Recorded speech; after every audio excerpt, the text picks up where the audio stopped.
కార్తీక పౌర్ణమి నాడు జ్వాలాతోరణం చేస్తారు శివాలయాల ముందు. జ్వాలాతోరణము అంటే ఇలా ఓ కర్ర కట్టి పైన ఒక కర్ర కడతారు. మీ అందరూ జ్వాలాతోరణం చూసిన వారే, ఏదో నేను చెప్పాలని చెప్పడం తప్ప.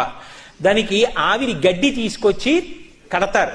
దాని మీద నెయ్యి పోసి వెలిగిస్తారు.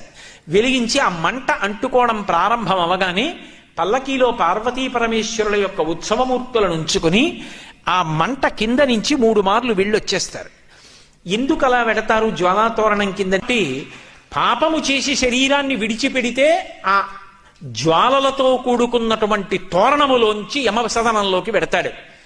ఒరే, ఇక పైన ఇలా పాపాలు చెయ్యకు, సద్బుద్ధితో ప్రవర్తించు, నువ్వు అక్కడ వెళ్ళవలసినటువంటి దారుణమైన పాపాలు నీకున్నాయి, వాటిని తీసేస్తాను, నీకోసం నేనొస్తాను సాయం. ఇక్కడ నా ఆలయం ముందే జ్వాలాతోరణం జరుగుతుంది. అక్కడ ఏ మంటల తోరణం కింద, చిచ్చు తోరణం కింద నుంచి వెళ్ళాలో అక్కడ నేను నీకు సాయం వస్తాను. దా, నేను ముందు వెడతాను, నువ్వు నా వెంటరా.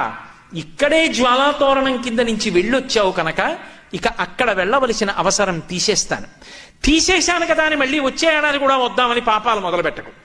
బుద్ధి మార్చుకొని, నేను ఇంత నీకు అనుగ్రహించాను కాబట్టి నా అనుగ్రహాన్ని గుర్తు పెట్టుకుని ప్రేమతో నేను చెప్పినట్టు బ్రతుకు. ఇక పైన ఆ మార్పు తెచ్చుకుని జ్వాలాతోరణం కింద పరమశివుడితో కలిసి వెళ్ళొచ్చిన వాడెవరుంటాడో వాడు యమసదనంలో చిచ్చు తోరణం కింద నుంచి వెళ్ళవలసిన అవసరం ఉండదు.